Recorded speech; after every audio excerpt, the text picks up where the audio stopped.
I reprimanded my brother. Why are you throwing that piece of, that wrapper out the window? Why? Who cares? Everybody does it anyway. I said, if everybody thinks the way you do, wow, what a mess this country is gonna be with all the dirty stuff there. Kaya ako pa nakakita ako ng may papel na ganyan. Pag nakita ko yung mga nagtatapon, lalo kong pinapakita, kinukuha ko at tinatapon sa basura.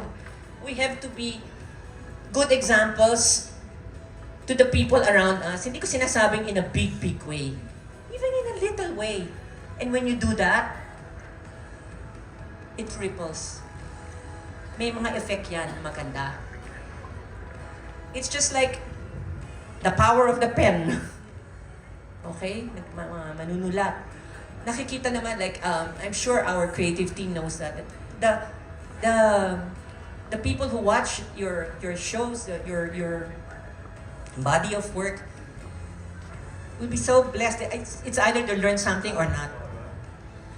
So kayo rin, di ba, yung mga influencers, vloggers, bloggers, mga kaibigan namin sa press, alam naman ninyo kung sino yung mga, kung ano-anong mga pinagsasabi at pinagsusulat.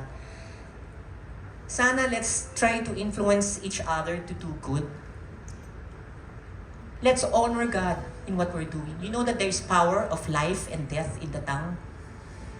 When you bless people and you say God bless you, there's a reason. You're blessing, God does something to that person when you say God bless you. But when you curse, something can happen to that person if he deserves the curse. But in the Bible, it also says, an undeserved curse will not rest.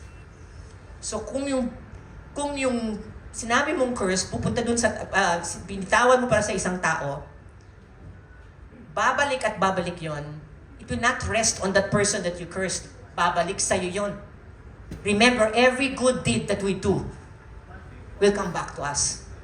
So every bad deed that we do, nakakatakot, di ba? Pwede ba ako magkwento, isang kwento? Tungkol sa isang OFW. Naging patotoo namin ito sa 700 Club Asia eh. I don't remember the exact, this is just like, excuse me na lang, basta yung gist na lang ito. Dalawang OFW workers, they were working in a laundry shop. Ang laundry shop po, isang place kung saan pwedeng madaling magnakaw, kung saan pwedeng madaling gumawa ng hindi maganda. Kasi ang dami mga naiiwan sa bulsang pera. Ang dami hindi lang bare-barya minsan.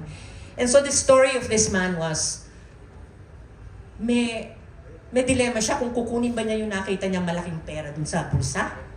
Bakit? Nangangailangan siya eh. May sakit yung asawa, manganganak, kailangan ng pera, etc.